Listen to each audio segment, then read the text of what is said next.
Chapter 45, Saturday, January 18th through Sunday, January 19th, 1777. Everything that is right or reasonable pleads for separation. The blood of the slain, the weeping voice of nature cries, "'Tis time to part." Thomas Paine, Common Sense. The prison was 10 blocks from the wharf. I covered the first 8 blocks as fast as a girl pushing a near-dead lump of boy could. Then I stopped. A sentry fire was lit at the corner, burning between us and the last 2 blocks of the wharf. 6 British guards stood warming their hands, their muskets leaning against the small pile of firewood. A dog lay at their feet, head resting on its front paws. One of the men stretched his arms over his head and gave a mighty yawn, and his companions laughed at him. The dog lifted his head once and looked in our direction, but a soldier reached down to scratch his ears and he relaxed. If I tried to push the wheelbarrow over the cobblestones, we'd be arrested in an instant. If it were half an hour earlier, we could have tracked backward and gone down another street. But the tide wouldn't wait. I backed up slow as I could, cringing with every creak of the wheels. Once we were well out of sight of the men, I pulled the blanket off Curzon. "Get up," I whispered as I helped him from the barrow. "We need to get past these soldiers. After that, it's only 2 blocks to the river." "Boat?" he asked, leaning against a wall. "Of course. Follow me. Stay close." He took 1 step forward and collapsed against me, the 2 of us crumpling to the ground. "No," I scolded as I stood and pulled him to his feet. "You have to try harder."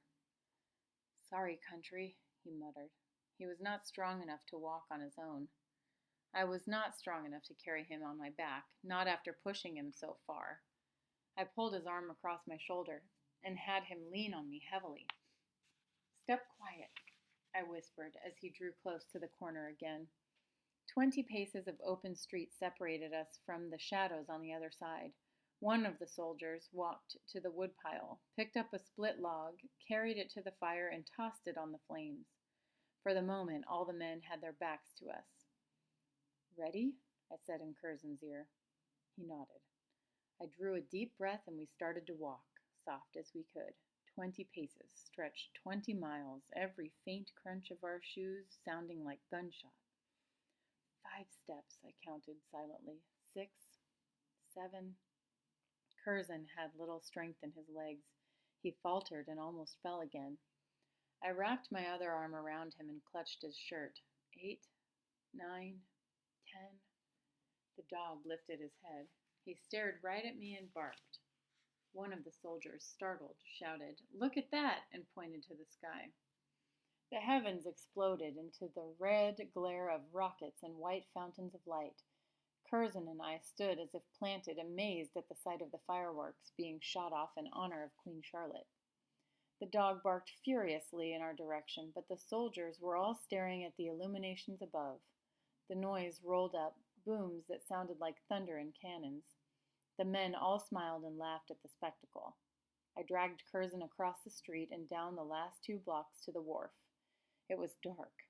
No watch posted, as I had hoped. "Thank you, Mama," I muttered as we crawled into a rowboat. Curzon groaned. "What you say?" I untied us from the wharf. "Never mind." But he was already insensible again. I picked up the oars. I rode that river. I rode that river like it was a horse delivering me from the devil. My hands blistered, the blisters popped, they reformed and popped again. I rode with my hands slick with blood. My back, my shoulders, my arms, they pulled with the strength of 1,000 armloads of firewood split and carried, of water buckets toted for miles, of the burdens of every New York day and New York night boiled into 2 miles of water that I was going to cross. Set after set of the Queen's fireworks exploded over the roofs of the city, over Canvastown, over the mansions that held the King's subjects in their ball gowns and fancy dress uniforms. Her fireworks blasted off, and everybody gazed into the sky, and I rode and rode and rode past their homes, aside their warehouses, underneath their cannons, and out into the open harbor betwixt New York Island and Jersey. My wits wandered some. About the time my hands started bleeding, tongues of fog oozed across the water and curled round the bits of ice that floated past. I saw in the fog the forms of people. They never came close enough that I could see their faces. Once I reached out, feeling a warm presence, but I near tipped the boat over and had to grab for the oar before it slid away. My hands plunged into the icy water, and I rowed and rowed, but it didn't hurt after that because my hands had froze. I rowed and the tide pulled, and the ghosts, who could indeed travel over water, tugged my boat with all their strength. My eyes closed, and the moon drew me west, away from the island of my melancholy. When my eyes opened, I knew I had died and passed on to glory. Heaven was crystal lit with white angel fire, colored peach at the edges. Heaven smelled of wood smoke. I blinked. The Bible did not mention that heaven smelled of wood smoke. I blinked again. When I opened my eyes, they watered because of the bright morning light. The rowboat had come ashore in a tangle of bushes that overhung a small bank at the side of the river. The branches overhead were all coated with ice. I was coated in ice too, that fractured and crackled as I moved. I looked to the water, then to the rising sun, then to the water again. I looked around me. No houses, no ships, no wharves. The river was narrow and flowing out to sea, south. The sun rose beyond the water, at the other side of the river. I was on the west bank. I was in Jersey. I had set myself free.